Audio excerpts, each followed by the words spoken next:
അസ്സലാമു അലൈക്കും, welcome back to Asas food magic. ഇന്ന് ഒരു സ്പെഷ്യൽ ഡിഷായിട്ടാണ് വന്നിട്ടുള്ളത്. നമ്മുടെ ഒരു പ്രിയ സബ്സ്ക്രൈബറുടെ റിക്വസ്റ്റ് പ്രകാരം ഉണ്ടാക്കിയ ഒരു ഡിഷാണ്. ധനുമാസത്തിലെ തിരുവാതിര നാളിൽ ഉണ്ടാക്കുന്ന കൂവപ്പായസമാണ് ഇന്ന് നിങ്ങൾക്കായി കൊണ്ടുവന്നിട്ടുള്ളത്. തിരുവാതിര ദിവസത്തിൽ മാത്രമല്ല, നമുക്ക് എപ്പോൾ വേണമെങ്കിലും ഉണ്ടാക്കാം കേട്ടോ. കാരണം ഇതൊരു ഹെൽത്തി ആയിട്ടുള്ള ഡിഷാണ്. കുട്ടികൾക്കും മുതിർന്നവർക്കും ഒരുപോലെ ശരീരത്തിന് ഗുണപ്രദമായ ഒന്നാണ് കൂവപ്പൊടി.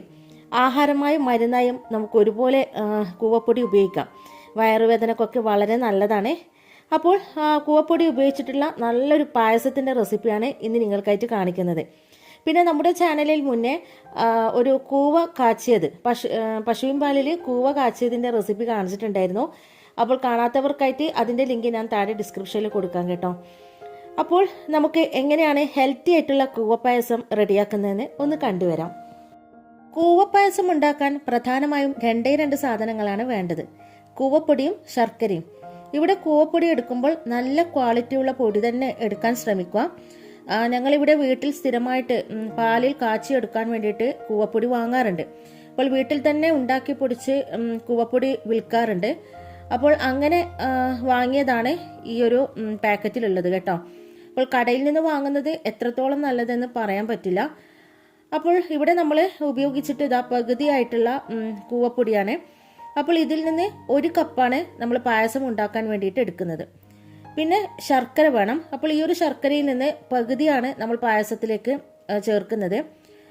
അപ്പോൾ ആദ്യം 1 കപ്പ് കൂവപ്പൊടി 3 കപ്പ് വെള്ളത്തിൽ ഒന്ന് കട്ടയൊന്നുമില്ലാതെ മിക്സ് ചെയ്തെടുക്കുക. നല്ലോണം മിക്സ് ചെയ്ത് എടുത്തിട്ടുണ്ട്. അടുത്തതായിട്ട് ശർക്കര പാനിയാക്കി എടുക്കാം. അപ്പോൾ അതിനായിട്ട് ശർക്കരയിലേക്ക് 2 കപ്പ് വെള്ളം ഒഴിച്ചിട്ട് അലിയാനായിട്ട് അടുപ്പിലേക്ക് മാറ്റാം. അപ്പോൾ ശർക്കര അലിയട്ടെ. അപ്പോഴേക്ക് നമുക്ക് പായസം ഒന്ന് റെഡിയാക്കി തുടങ്ങാം. അപ്പോൾ മിക്സ് ചെയ്തിട്ടുള്ള നമ്മുടെ കൂവ വെള്ളം ഒരു പാനിലേക്ക് മാറ്റിയിട്ടുണ്ട്. അപ്പോൾ ഇത് നമ്മളൊന്ന് അരിച്ചൊഴിക്കണം കേട്ടോ. അപ്പോൾ പായസമൊക്കെ ഉരുളിയിൽ വെക്കുന്നതാണ് നല്ലത്. അപ്പോൾ ഇവിടെ ചെറിയ ഉരുളി ഇല്ല, അപ്പോൾ അതുകൊണ്ടാണ് ഞാനിത് പാനിലേക്ക് മാറ്റിയിട്ടുള്ളത് കേട്ടോ. ഇനി കൂവയുടെ മിക്സിലേക്ക് 1 നുള്ള് ഉപ്പ് ചേർക്കുക. നമ്മൾ സാധാരണ പായസത്തിലൊക്കെ ഒന്ന് ടേസ്റ്റ് ഒന്ന് ബാലൻസ് ചെയ്ത് കിട്ടാൻ വേണ്ടിയിട്ട് ഉപ്പ് ചേർക്കാറുണ്ടല്ലോ. അപ്പോൾ അതുപോലെ 1 നുള്ള് ഉപ്പ് ഇതിലേക്കും കൂടി ചേർത്ത് കൊടുക്കുക. ചെറുതായിട്ട് നമ്മുടെ കൂവപ്പൊടി കുറുകി വരുന്നുണ്ട്. അപ്പോൾ ഇതിലേക്ക് നമ്മൾ നേരത്തെ പാനിയാക്കി വെച്ചിട്ടുള്ള ശർക്കര പാനി അരിച്ചൊഴിക്കുക. ഇനി കൈവിടാതെ ഇളക്കിക്കൊണ്ടിരിക്കുക. പിന്നെ ചെറിയ തീയിൽ വെച്ചിട്ട് വേണം നമ്മൾ ഈ ഒരു കൂവ ഒന്ന് കുറുക്കി എടുക്കാൻ കേട്ടോ, അല്ലെങ്കിൽ പെട്ടെന്ന് തന്നെ അടുക്കി പിടിക്കും. ഇനി അടുത്തതായിട്ട് ഇതിലേക്ക് നെയ്യ് ഒന്ന് ചേർത്ത് കൊടുക്കാം. അല്പം നെയ്യ് ഇതിലേക്ക് ചേർത്ത് കൊടുത്തിട്ടുണ്ട്. അപ്പോൾ പായസമൊക്കെ കുറുകി വന്നിട്ടുണ്ട്. അപ്പോൾ നല്ലൊരു ബ്രൗൺ കളറായിട്ടാണ് ഉള്ളത്. കട്ടകളൊന്നും തന്നെ ഇല്ല, നിങ്ങൾക്ക് കാണാൻ വേണ്ടി പറ്റും. അടുത്തതായിട്ട് ഇതിലേക്ക് ഏലക്കായ പൊടിച്ചതും പിന്നെ തേങ്ങ ചിരവിയത് 1 പിടി പോലെ ഇട്ട് കൊടുത്തിട്ടുണ്ട്. ചിലർ തേങ്ങ ചിരവിയതിന് പകരം തേങ്ങാക്കൊത്ത് ഒന്ന് നെയ്യിൽ മൂപ്പിച്ചിട്ടാണ് ചേർത്ത് കൊടുക്കാറുള്ളത്. അപ്പോൾ നിങ്ങൾക്ക് എങ്ങനെ വേണമെങ്കിലും ചേർക്കാം കേട്ടോ.